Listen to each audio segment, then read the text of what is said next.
Jacobs against Derevyanchenko for the IBF world title. But of course, last week we saw another star emerge onto the 160-pound scene.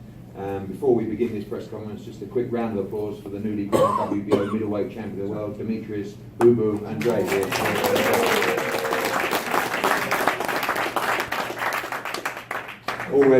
Already, Paul, his father, has told me about 2 dates at the Dunkin' Donuts Centre in Providence that are available in January. So no messing around, straight back to action very soon. This card has been brewing for a while. There's been a lot happening at Dazn, talking about our November, December shows. You may have seen a recent addition to the platform, an exciting young fighter called Canelo that's just joined the Dazn platform. Obviously, he's going to be boxing here at Madison Square Gardens in December, on December 15th against Rocky Fielding for the WBA Super Middleweight World Championship. And we've been biding our time with this one. And I was laying in bed the other night. I won't go into it too much, but I got a phone call from Guadalupe, Valencia, and he was telling me about this young man called Nico Hernandez.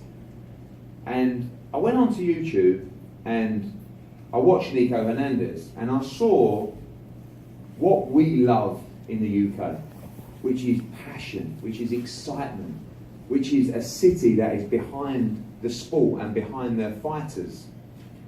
And then I realised that Brandon Rios is from Kansas as well. So luckily, we spoke to Mike Garrow and John Anderson very quickly, and the rate that this is moved at, literally it was 2 days ago, we decided to take this to the Kansas Star Arena in Kansas on November the 17th, and I'm really excited. We've got about 6,000 seats to fill, which I believe we're going to sell every one of them, which is a rarity for US boxing. But this is part of our plan and our process to come to cities where we can actually get excitement. You know, we've been to Chicago, it was great. Went to Boston, it was great.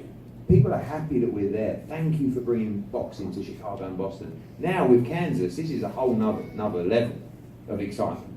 The one word that I can use to describe this event is wild. It is going to be wild. And I thank again Mike and John, because, you know, I don't know a lot about Kansas, and you guys do. And we're moving quick. We've got 3 weeks tonight to sell this place out, and we're going to do it.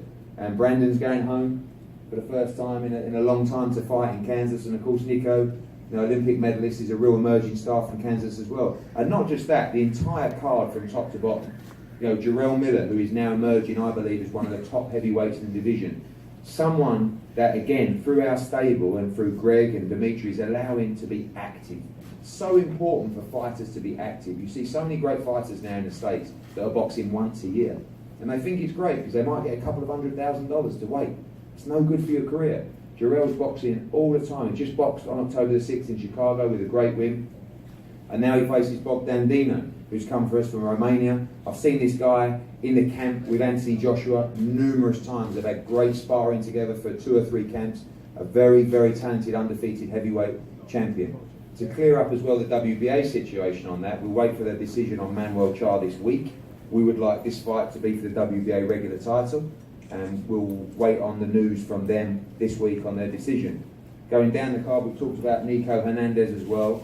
I think a wonderful Mexican-style fight, of course, between Ramon Alvarez and Brandon Rios. It's such an intriguing clash because Brandon Rios has signed up for us for a multi-fight deal, and we want him back in those big fights. But he has to beat Ramon Alvarez, who also has the chance to emerge into those big fights in the division as well. Luis Cuba Arias against Gabriel Rosado. I mean, 2 great characters, 2 great fighters. Again, how can that not be an entertaining fight? We've seen Gabe in so many great fights over so many years, and Luis Arias had that shot against Danny Jacobs, probably wasn't quite ready for that moment in his career, but now he gets another stab at it on November the 17th. I think one of the most exciting fighters in world boxing right now, forget women's boxing and men's boxing, is Clarissa Shields. I think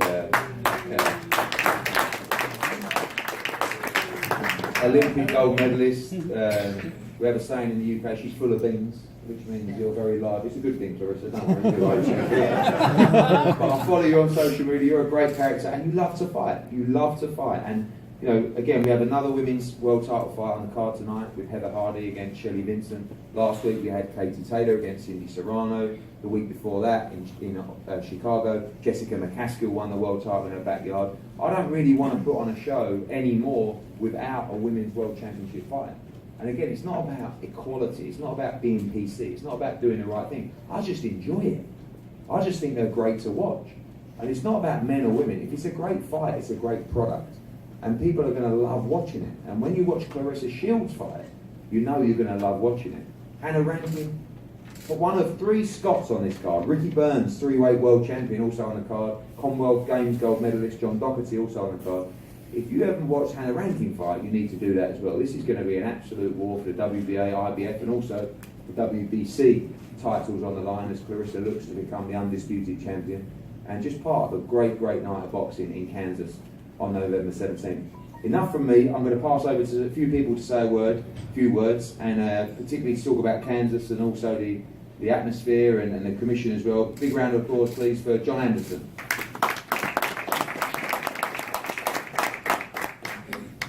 All right, guys. I first just want to start off and just thank Eddie. I mean, this is really unbelievable for the state of Kansas.